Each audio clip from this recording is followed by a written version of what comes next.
Hello, friends. Hello. Welcome back, friends. This is Hasfa with Preston, Avery Design, and you are watching Bleed Through Stories from Inside Out, where we talk about ways to overcome adversity through creativity. Do not adjust your dial. You are tuned into the right channel. I just have a guest today. This is my brother Tolu, my brother in Christ. He is visiting with his wife all the way from Pittsburgh. And so we are hosting him for the weekend. And he is a creative just like I am and just like you all are. And I thought he would be such a wonderful addition to today's broadcast. So you guys are getting a treat. And I'm super excited. You see, our audience is coming in. So I'm going to go ahead and pull out my comments and let you introduce yourself. Okay, welcome everybody to this live stream. I'm also as excited as you are for those that are joining us. My name is Tolu Wanimi Babarinde, and I am excited to be here as well. I've been having a blast the last couple of days, talking, catching up again, and making some crafts. So I'm excited to be here. Yes, I've had him crafting the whole time. So hey Lisa, hey Rachel, he has been doing so well. I'm pulling up my comments because I have company today. I can actually moderate and say hello to you guys over here. So I see Linda's here. Brianna, how are you? Mwah, that's for you, Bri. So, what are we talking about today? You want to go first or should I go first? Go first. All right. So first, let me show you what we're doing as always. Actually, if you tuned in last week, these are the candle stands, candle holders that I painted. I did that cement treatment to make them look like stone. And I think they turned out absolutely amazing. Great. I love it too. Thank you. So this is the salt wash in the color letterpressed gray and then white wax on top. I made 12 of these getting ready for Christmas. So show them what we're doing today, Tolu. So we are making this sign. Okay. Yes, they can see it. The home sign. So we'll be using some transfers. We made this stencils. He did the stenciling. Yeah. Okay. and he was introduced to transfers just today, you guys. So, yes. I could never get my husband to do transfers. So when Tolu said he was down to try transfers, I was like, yes, let's do it. Okay, oh, Rachel says our connection's bad. Linda says no problems there. Rachel, you may need to sign out and come back in. I hope you can because I have a great message along with Tolu today and I don't want you to miss it. So Tolu, I'm going to start. I usually start by telling him a story and then we connect it with the message for the day. So while I do that, do you want to go ahead and get started? All right. Multitask. Okay, Bree, I'm glad your connection's good. Rachel, you might need to sign out, come back in. Okay, so if you guys remember, not last week, but the week before that, I told you about my friend Cassie Masters, the young lady who made me feel so welcome on my first day of school when I was feeling so nervous and so terrible. This is my coming to America story. I think this is chapter 6 now. And so things went well. Cassie made me feel welcome and Cassie and I became friends. Well, as time went by, I was this different kid. I came from a different culture, different background. So over time, I guess you could say my culture started to seep through. I was different. I was the kid who did things differently. And I think it became hard for Cassie to be my friend simply because I was the different kid. And so I think she was peer pressured into feeling awkward for being my friend. And so eventually she changed. And this beautiful, sweet young lady who made me feel so welcome and became my first friend at school suddenly wanted nothing to do with me. And she actually started not bullying, but kind of like teasing me along with, the rest of the other kids. And it was really heartbreaking and it was so hurtful. And I couldn't believe that this was the same girl who made me feel so welcome and so loved. And now here she was, and she was just mean and cold and totally disregarded me. And then I was sitting alone at lunch. I was that sad kid that no one wanted to eat lunch with. And she and I just went separate ways. And I never saw Cassidy again when middle school was over. But even, I was 7th and 8th grade year, she was not my friend anymore. So anyway, so that brings us to today's story. So we want to talk about the seasons and the people in our lives.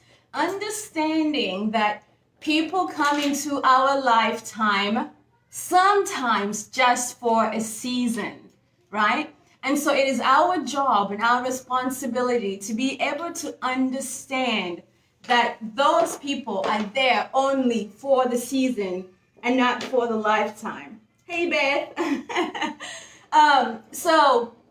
Because I think sometimes we assign lifetime responsibility to seasonal people, right?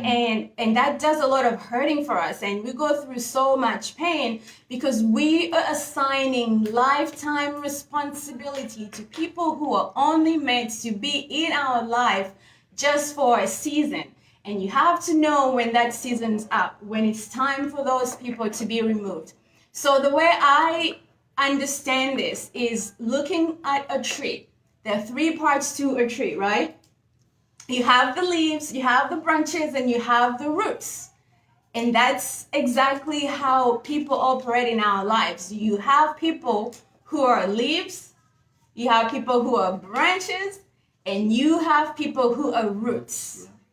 And it's your job to figure out which season those people fall in. So, do you have something you want to share on that part before we dig deeper? And we get another one too.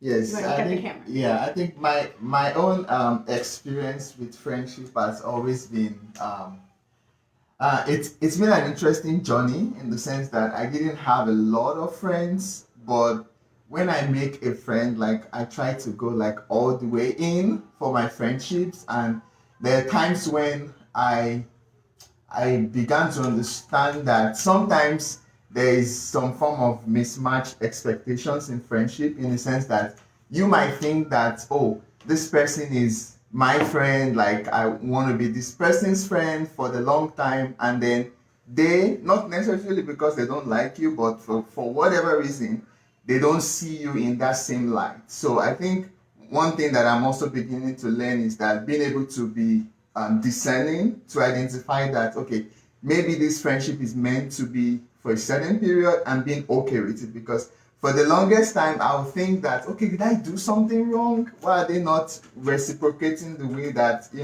I am relating with the other person? Mm-hmm. So me realizing that, being okay with when you are stretching out your hand to someone for a particular season, and then it's not being returned, or it's like, okay, maybe I did something wrong. It might not be that you did something wrong. It might just be like the way you are responding to them. Your expectations is not the same way they are expecting friendship from you, and that's okay. And for me, it initially made me feel bad, because I guess that my kind of person is like, I don't like to be in a place where it's like there's so much discouragement. Like I always like being encouraged and encouraging other people. So when I get that feeling of, well, maybe this is not meant to be, I feel very discouraged. But I'm learning to trust God, that even when I'm learning not to put my source of hope and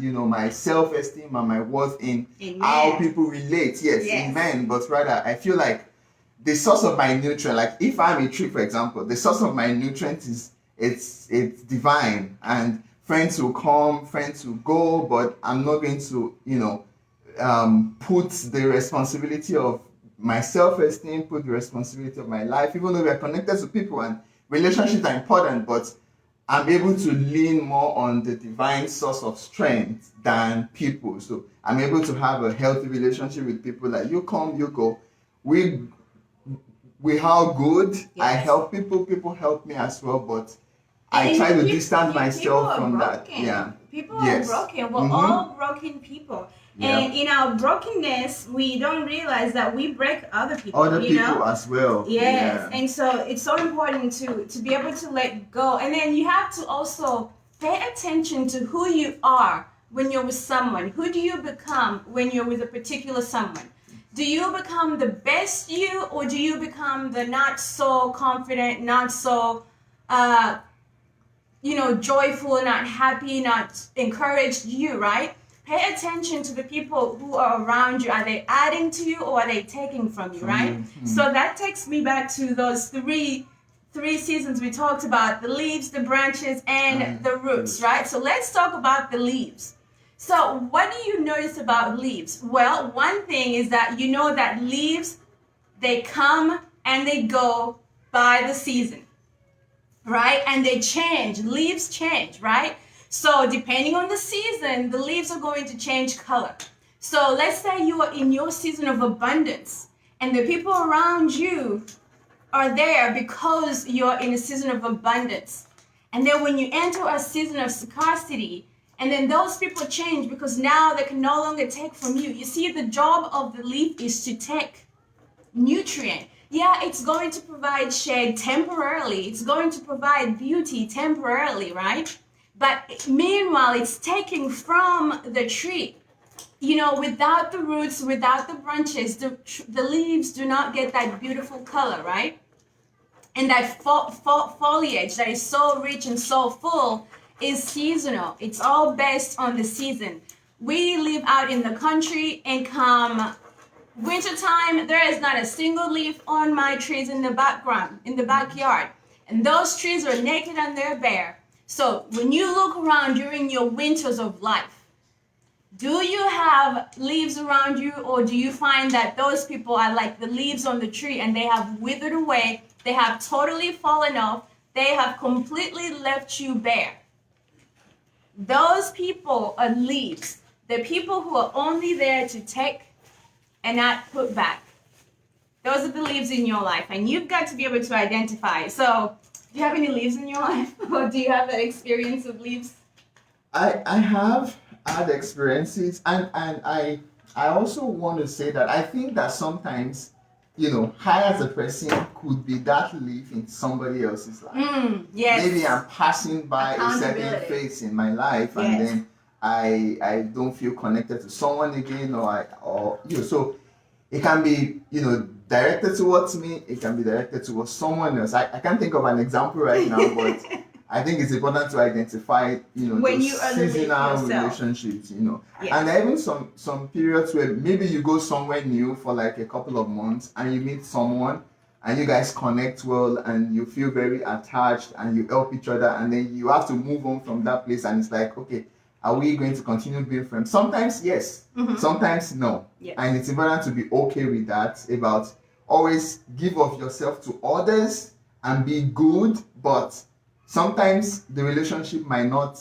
continue beyond that phase, and it's okay. And I think that's what it's meant to do. It's meant to be there to provide shade for that season. For that season, yes. When you're in your summers, right? And those leaves are meant to be there to provide shade. And I think when I think about Cassie, as a little 12-year-old girl, Cassie was there for that moment, my first days of school, when no one wanted to be my friend. I was entering a new season, a new life, a new environment that was completely new to me.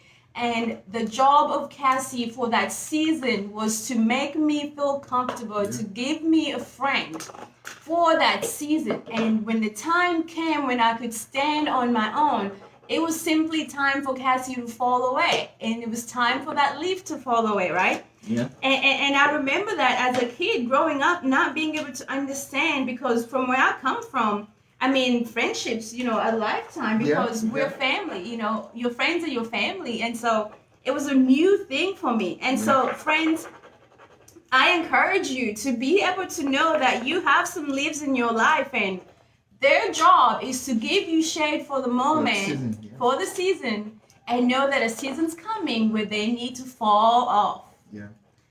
Go ahead. And there are even some times that maybe those leaves would fall away so that you can gain some strength. Because I want to believe that your experience came with some adversity, like being able to, like feeling as if, okay, I thought I had a friend and now I'm back alone, and then, the new place. So I feel like sometimes some of those leaves will fall off, maybe because they themselves are not being nourished. Yes, of course, they fall off. So maybe they have their own process they had to deal with. But then you as a person as well, it could also be an opportunity for you to grow beyond that stretching can develop resilience in you. Correct. In the process of life. And then, because sometimes the leaves can hurt, right? So like that big, we have a pecan tree in my backyard. Depending on where you are, some people say pecan, some people say pecan. I'm in Texas, we say pecan. Anyway, so underneath that pecan tree, I have a rose bush that does not grow so well because it's under all of this foliage, and this pecan tree provides so much shade that it's not getting all the sun that it needs. Meanwhile, I prefer for there to be leaves on that tree because it's beautiful and it provides shades to me, but it hurts the rose bush. And you might be that rose bush under that tree and you're not getting the sunlight you need and you are too shaded. And those leaves need to fall away so that you can thrive. And so we've got to be able to know that. I want to read some comments over here. So we have, let me see. All right, so Joyce says that Beth says, what a joy you both are, speaking truth and creating. Amen, sister. And Cassandra says, so true. Hey, Miss Cassandra. And then Joyce says, very true as well. Beth says, you are correct. And if you have to chest someone, stop, turn around, and realize you shouldn't be chesting. You shouldn't be doing the chesting. Wow, that's really deep. Yeah. Thanks for sharing that. Yes, and then Joyce also says that she has more friends online than she has in real life. I mean, that's also, mind-boggling. That's interesting, and I would love to dive deep into that next time. But so let's move on to the next phase of the tree. So now you have the branches. Now, one thing I've learned is that branches can be confusing because we can mistake branches for roots. Because if you look at a tree, the branches are such a powerful part of the tree, right? But those branches nourish the leaves, but they still take from the root. And so without the roots, the branches wouldn't thrive, right? So often we think that the people who are actually just branches are the roots in our lives, and that's not the case. But you see, the job of the branch is to get to where you need to go, to give you the leverage, to give you a place to step, to give you a stepping stone, right? But it too is still taking from the roots. And at some point, guess what you have to do, friends? You've got to prune. Yeah. You've got to trim those branches, right? In my front yard, we have 3 trees as required per our HOA. And depending on what season it is, those branches grow out so big into the street that they're hitting every car that goes by, and they're hitting all the school buses, and the HOA requires that we do some pruning, right? And so, do you need to prune some branches?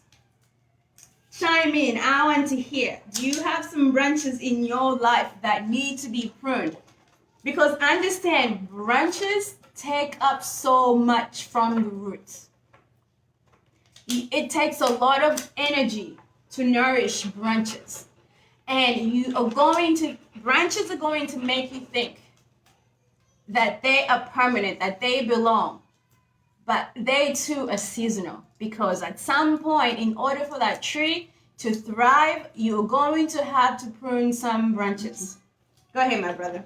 Yeah, I was just going to say that sometimes pruning, I imagine if I'm a branch or I'm a tree and I'm being pruned, it's painful. Sometimes it's painful. Sometimes it's not the easiest thing to do.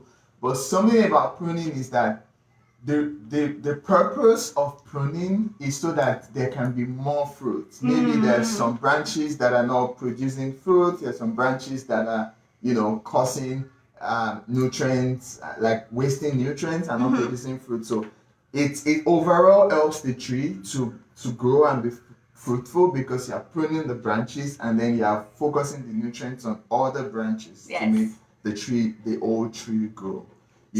And one other thing I'm thinking of in the analogy of the tree, I know that no analogy is perfect. There's all sorts of flaws everywhere, but I believe you understand how we are using this analogy. And one thing I was thinking about is that the root, the tree, the branches, they are all part of a single system. So the whole idea of friendship, the whole idea of relating with other people, it's not necessarily about, okay, whatever I would get alone and leave everybody behind. It's all this process of growth. So you're being friends with someone might help you and would help them. Yes. You're cutting off from someone might actually help them as well. So we're not really only saying that, okay, do all that only works for you, but then keeping a big picture in mind that am I ensuring that the decisions I make or the things that happen to me, am I being okay with them because I understand that maybe this will actually help me. Maybe this will actually help them as well. Maybe this will actually help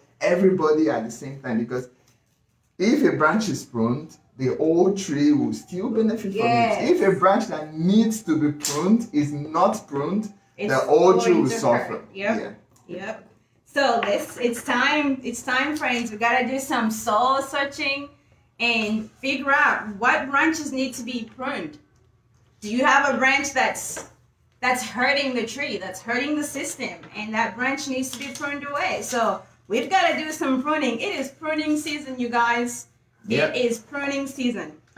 And here is one thing about pruning. Because we are not pruning physical branches, pruning a friendship might not mean cutting away from a friendship. It might mean refusing to allow maybe the negative words that someone says affect you by maybe reducing the frequency of communication, or not going to that person that always puts you down and telling them all your life challenges, because you know that what you receive is negative feedback. So pruning might mean that, okay, hi, hello, how are you?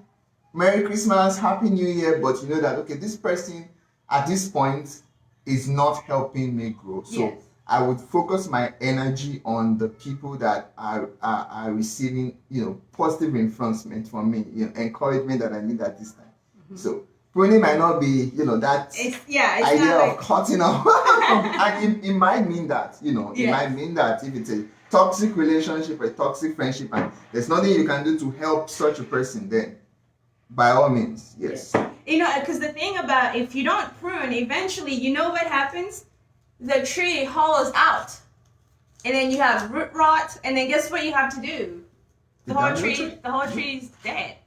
Right? And so you've got to think about those things. And so now the next part of this tree are the roots, right?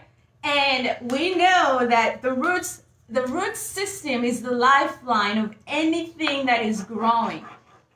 Anything that's in the ground, in order for it to survive, it's got to have a healthy root system. And it's the root that feeds everything else. So I think of this as, in my relationships, I am the roots, right? I am the root in every interaction that I have with my family, with my husband, with my son. I am the root, right? And if my roots are not healthy, I cannot feed the branches in my life. I cannot nourish the leaves in my life, right? So if I am not careful, and I let the leaves and the branches continue to take from the root, and I'm not doing any pruning, eventually, as a root, I'm going to be useless. And you cannot pour out constantly and have nothing coming in and think that you will continue to overflow and be a source of strength and light to anyone in the world. Our deepest fear is not that we're inadequate. Our deepest fear is that we are powerful beyond measure. But if we do not take care of ourselves, we are no good to anyone else. So if you've got people that need to be pruned, but you're not pruning, eventually you are going to suffer the long-term consequences, which are you as a root, you become unable to function. And who wants that? We have one life to live. You've got one life. Do you want to spend it broken, useless, dried up, dreamless because you're so broken and so discouraged? Or do you want to have a healthy root system so that you can give back, you can share your creativity, you can be light, you can be a source of strength to others around you? You want to be that person, that branch that everyone wants around, right? Mm-hmm. That branch that gives back, not just takes. And so you've got to take care of yourself, but also you've got to be able to identify fellow roots in your life.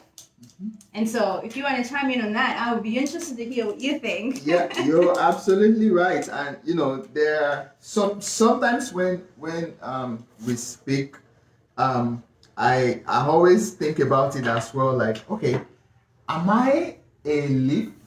Am I a branch to someone, or do I want to be that kind of branch that is kept because I'm helping the person produce fruit? So like I always think about it like, yes, I want to take out the leaves that are not functioning. I want to prune my tree. I want to make sure that my roots are sinking deep and being nutritious. But Amen. I'm also thinking of, what if someone in this video needs to think on the reverse side, that maybe that person cut off from me because I wasn't giving encouragement when I was supposed to. And that's one thing that I have experienced as well, because growing up, I wasn't the best relationship or the best friends. I've had a couple relationships that I thought that maybe I should have been a better friend to this person. Maybe I should have talked more. Maybe I should have been there, or I shouldn't have just cut off from them. And I always think back to say, have I learned from this experience? There's this saying that, do you want friends? Be one. Be a friend to someone. So I think it's worth thinking about it from those different angles as well. Wow. Yeah, it's so important to really, really think about these things. But so you said something that really, really ministered to me. You said you want your roots sinking deep. I mean, think about that for a second. What does it mean for your roots to sink deep? I think what that means is that we have got to be comfortable with ourselves, with who we are. Are you comfortable enough with you as a root that you will stand your ground and be okay with pruning and letting people live your life? Are you going to find your identity in others, or are you going to find your identity in yourself? For me and my brother, we're big believers, and our identity is in Jesus Christ, right? And so when I put my identity in the Lord, then I'm not so easily shaken when man leaves my circle. When people need to walk out of my circle, I understand that they need to go, and I can't say I've always been good at this. Everything is about growth. You grow, right? And I remember growing up, I suffered from abandonment issues. And so even as an adult, those issues of abandonment poured into my adult life, into my adult relationships. And I really struggled with letting people go. And I was constantly, like someone said on here, chasing people, because I had identity issues. But once I became okay with the person in the mirror, then I could easily identify when someone needed to go and be able to let someone go. Right? Yeah, that's absolutely right. Yeah, because if it's like a hub and a spoke, like if the center is confirmed, if you are confident in your identity, then you would be able to know that, yeah, this friendship might hurt if it ends. This relationship might not be, I wish I was still friends with that person. But you are thinking beyond just needing someone or needing a relationship, but knowing that, okay, my center is still this, my source. And people come, people go, relationships come, relationships go. I'm learning something from a relationship and other people are learning something from a relationship, but my center is still there, solid. But if my center and my sense of identity is formed by what people say or what people do to me, then I'll be like a mountain and like hills and shore, like it will just be all over the place. Right. And the other thing about roots, I love to garden. I can't say I'm an expert gardener, but I have two gardening mentors in my life, right? And one of the things that I always notice when I'm transplanting something, when I need to move something, I always pay attention to the root system, right? And some of these root systems are so intricate and so bound that it's really impossible to untangle or detangle them, right? Because they're so wound together, right? Well established. Well established, yes. And that's the thing. The goal of relationships is to have well-established relationships that pour and feed into you, that you create this intricate, beautiful, tangled mess of a root system, right? And I want to share something about you, Tolu. So I met Tolu, when did we meet? About 8 years ago, right? Because it was before I got married. Yeah. So was 2014, 15? yeah, I think around 2014. So we met a while back in 2014 before I was married. I met Tolu through my husband's church before we got married. And, he and I became friends. But I remember when I was pregnant and I was on bed rest and I was so depressed during my pregnancy. And I felt so alone. And I remember he would sporadically always send me messages, checking on me and praying for me. And I was like, I don't even know this guy that well, but he's always checking on me. There must be something about him. And so eventually we developed, a beautiful friendship that goes beyond him and my husband, because I met him through my husband. But I remember when I was starting my business. We've left him behind. Oh, yeah, we left him behind now. Now he's on his own. We're over here crafting together, and he's the bystander. And I remember when I first started my business, and I didn't have a Cricut machine, but I was really trying to break into the sign making industry, and I wanted to make some things to sell on Facebook Market for extra income, because I had a 6-month-old baby, and I was not going back to work because I couldn't handle the anxiety of sending him back to work. And I remember I told Tolu I wanted some stencils, and he had a Cricut, and I didn't have a Cricut. So Tolu made me some stencils on his Cricut, and that time you didn't have a car. And you lived out in the medical center. And if you're in Houston and you know how big Houston is, it is big. And I remember that day it was raining, and Tolu took a bus. Was it 1 or 2 buses? 2 buses. He took 2 buses to come to me and bring me stencils in the rain. And actually, once the bus dropped him off, of course I remember. So one of the places where the bus dropped him off, it was actually a walk. You had to walk. How far was that walk? I can remember. But it was at least a 30-minute walk, you guys, in the rain. And he knocked on my door, and he was soaking wet. And he had a backpack, and he pulled out those stencils from his backpack that he graciously made for me on his Cricut. Some of them I still have to this day. And every time I pull those stencils out, I remember and I think about a particular root in my life. It's no coincidence that we're sitting here talking to you guys on the DIY Paint Network, and we are talking about these things, right? And that's what I'm looking for. I'm looking for roots in my life, and I pray for discernment to be able to identify when someone's a root, because sometimes we miss out on those roots simply because we can't identify. Yeah, I think one thing you said that you said it, I agree with everything you said, but one thing that stuck out to me was, I remember when I was very young, my mom used to talk to us then about committing everything in prayer, praying about things. And I remember I prayed, I said, God, I want you to give me friends that I will be a blessing to them and they will be a blessing to me. So I believe that prayer was answered, because every friend I had, that I always made sure that I was a blessing to them. I will know them really well. I mean, I've had some friendships, I was like, okay, maybe this is not meant to be. But I think the prayer worked, because, I've met amazing people. I've met you. I've met a number of people that, while life challenges is going on, things are happening, you have those friends that you can call, you can talk to, you can pray with, you can encourage each other on this journey. So listen, Linda said, oh, what a wonderful blessing he is. Thanks, Linda. Thanks, Linda. Yes, ma'am. Linda, I'm so glad Linda says that we are sharing this message in a way that is easy and able to be related to. And we're grateful and we're so thankful, because it is our goal to be purposeful with our creativity. Let's take it back to the Bible, right? Jesus clearly tells us that every tree that does not bear fruit will be cut away, will be cut off. And so I never want to go to my Heavenly Father with gifts left in me. I never want him to ask, did you use every single gift that I gave you?